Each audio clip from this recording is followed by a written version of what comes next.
welcome back to our channel. If you're new here, I'm Becca and I share this channel with my best friend Sophie, whose face I'll put somewhere on the screen around here. If you haven't already, make sure you follow us on Instagram, I'll put the @ here, and also subscribe if you haven't already. So generally on our channel we do videos about like accounting, finance, for careers, university, that kind of thing. But in today's video, I just wanted to talk to you a bit about my experience of being a tutor. So between my graduate job starting and my university degree finishing, I was actually a tutor in GCSE, maths and science. So I tutored all three sciences and maths as well. And I was doing that to primarily year 11 students at the time, and I did all of that for a company called Yipiyap, and I'll put all the details of everything in the description if you're interested in Yipiyap or tutoring generally, and all the resources that I used as well. So to start off with the video, I just wanted to talk about the different ways that you could become a tutor. So this could be privately, you could work as an individual, and with that you could tutor, friends, neighbours, family, that kind of thing. Or you could do it online as well. So there are a couple of websites that I know of, which again I'll put in the description and put on screen here. But there are lots of different ways that you can tutor. Personally, I did a couple of tutee sessions privately, just to like friends and stuff.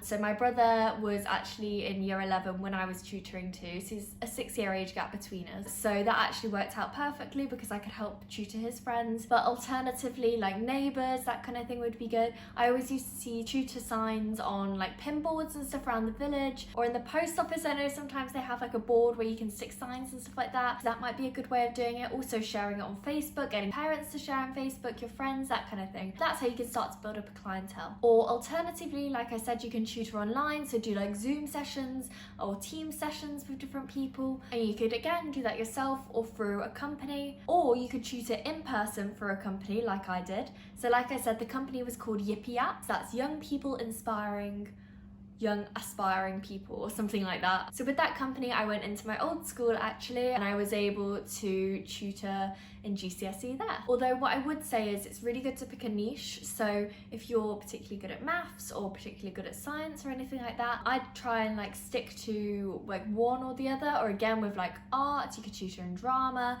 tutor in languages, that's always really well sought after, or in English.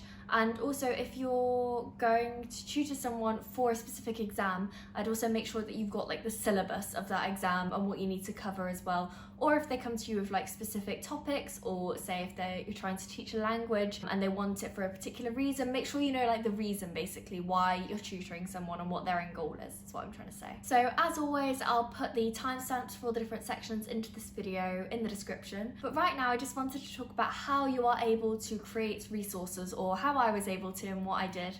So there are lots of websites which have resources already made for you. All you have to do is like download them or share them or print them off, and that's a really easy way to do it, to be honest. So if you are tutoring within a school, a really easy way is to just ask the teachers. I'm sure they've already got loads of resources that are available to use, or they might have paid for a subscription or something like that already, so that's a really good way to start. But if not, things like BBC Bite Size always has great ones on there, and they've also got like videos and things like that, so you don't have to like scour on YouTube for different videos of how to show things. Also, it's great if your students have like laptops available with them, because you can set them up doing like quizzes on BBC Bite Size and things like that if you have extra time at the end of a lesson. Or another really good website for maths I found was Corbett Maths. So again, I'll put all the details in the description and on screen as well. But they had loads of really good resources too, and any others that I think of I'll either put on screen or in the description as well that I used. Or an alternate to that, and something that I tried to do for the science modules, was create your own resources.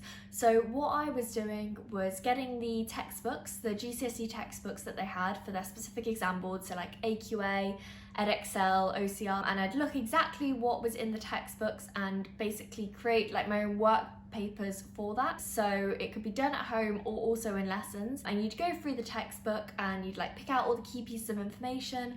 Or alternatively, I'd give a lesson and then they could fill it out as they went along, just so they can like visualize, like the students can visualize what you're trying to teach them, and they can then use those in the future as well. When it comes to revision and stuff like that, you can color them in, make them more colorful. I'll put up an example on screen of like the kind of thing that I mean. And the reason why I liked that for the science modules was because when I had a tutor, that is exactly what she did. She got these resources with the work papers laid out in the exact same way, and that worked really well for me. So I think that leads quite nicely on to how to structure your lessons.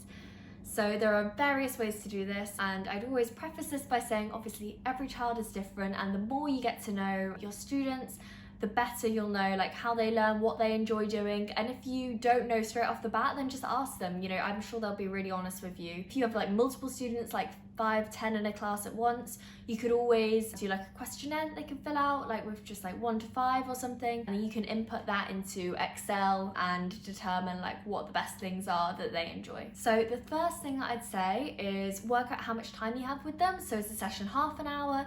Is it 45 minutes? Is it an hour? Is it 2 hours? And I'd divide it from that. I always think it works better to have like multiple activities in one session, not just the one the whole way through, and to try and do it in blocks as well. So you could do every lesson to be different, but I think personally what worked well for me was having every lesson in like a similar structure so everyone would know what to expect. So I'd start off with like a 5-minute activity whilst people were coming in, because obviously some people were late. With maths, obviously it depends on the ability of the students, but I really like to do like times tables and stuff like that, or a recap from the previous lesson and what you'd learned. And often that was quite hard, and I know when I was at school and teachers did that for me, like I always felt a bit flustered because I couldn't remember, but then I do really feel like you remember quite quickly. And also if you are gonna have like a work paper for them to do in the first 5 minutes, make sure it's very varied in the levels. So some of the questions are a lot easier than others and some of them really challenging, and make sure you talk through solutions to all of it as well.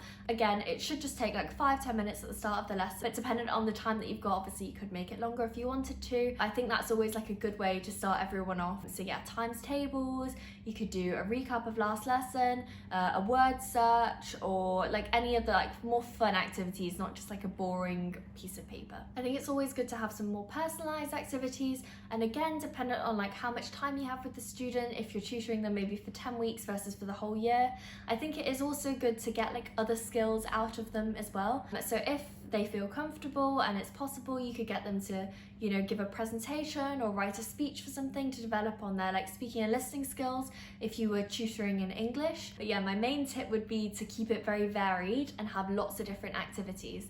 So some other examples of like more fun activities that we had was quizzes, which some people love, some people hate. Also like showing video, so like in science I'd show a video and then ask questions about it at the end, so you can make notes throughout and then they would give you the answers. Or for maths, or I think I use them for science as well, there's like, I can't exactly remember the name of it, but I'll put it on screen. It's like lots of little triangles and they have like the question and answer, and you have to like match them up, and it makes like a circle shape or a triangle shape or something like that. I'm sure you guys would have done them at school as well. I think just working on the same work papers all the time can get really boring, so trying to mix it up as much as you can definitely helps out. Also, I think you've got to remember, unless you are the main teacher for that student, they learn in the like more traditional way a lot of the time in class.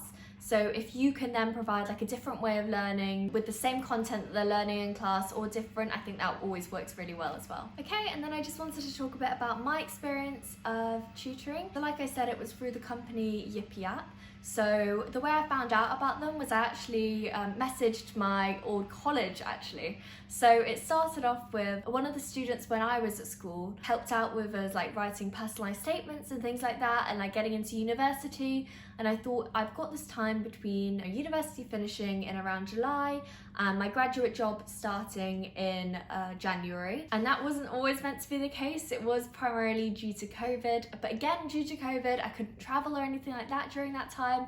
So I thought, well, what can I do with my time that's useful? So that is what I decided to do. I contacted my school and they said actually they're only hiring through the company Yipiyap now. And I know other Yipiyap tutors found out directly through their college and they did it as like a placement year, like a gap year. And usually that is what the style that Yipiyap specifically do. So I think it was a bit of an exception that they had me just for the one term, but usually you'd go like for the whole year. So you'd be with the children for the whole year and have a lot of time to make a difference. And I really think it does add value, because I know personally, like I find it hard to just study by myself sometimes. So to be taught something again in a different way, in a more engaging way when you're with your friends and everything like that, I think that often really helps. So in terms of salary, I'll be honest with you, it wasn't the best salary. But at the time I was living at home, and obviously you start with like the school day. So you'd start at like 8 and finish at around like 3:30, 4. So that worked really well for me, because I then got like the whole of my evening, and also I only worked a 4-day week. So I got Fridays off as well. So again, that worked really well for me. I'd have a long weekend every week. And again, that may not always be the case, but but it worked really well for me. So we were paid hourly, just above minimum wage. So if you're looking for like a really high paying job, I don't think tutoring's the one, but if you were to tutor privately, I think charging like 15, 20 or 30 pounds an hour would work, dependent on like the style of service that you're giving and how personalised it is, how well you know the people, things like that. But I mean, you can do your own research on how much you want to charge and obviously speak to the individuals, but that is just my experience. So finally, I just wanted to end on why did I do it? I mean, like I said, obviously it was a good way of earning money. I found it also really rewarding, not just monetarily, but to be able to almost give that knowledge that I'd learned back to the students and the different like methods and ways of revising. So like I mentioned before, I didn't want to just teach the syllabus. I also wanted to try and teach like other skills as well. And I tried my best to do that. I don't know whether it worked, but I think it seemed to work. Everyone seemed to respond quite positively to it. And also, I think when you can see a tangible difference, as in the students are actually getting more marks than they were before, that's really rewarding to you as well, because you really feel like you're making a difference in their lives. And also, obviously, like, you're learning too. People always say the best way to learn things is to teach it to someone else, and I really found that helped me so much. Like, I have got a lot of GCSE maths and science knowledge back again, because for me personally, I just forget things. Like, as soon as I'm out of the exam, I forget. So it was nice to like relearn all of that, and yeah, I think it's always really interesting too. So thank you very much for watching. Thank you for getting this far in the video. If you did, make sure you subscribe, like, comment, leave any questions down below, or any of your experiences. You know, I'd love to hear like your stories of your tutoring. But yes, thank you for watching, and hopefully we'll see you really soon. Bye!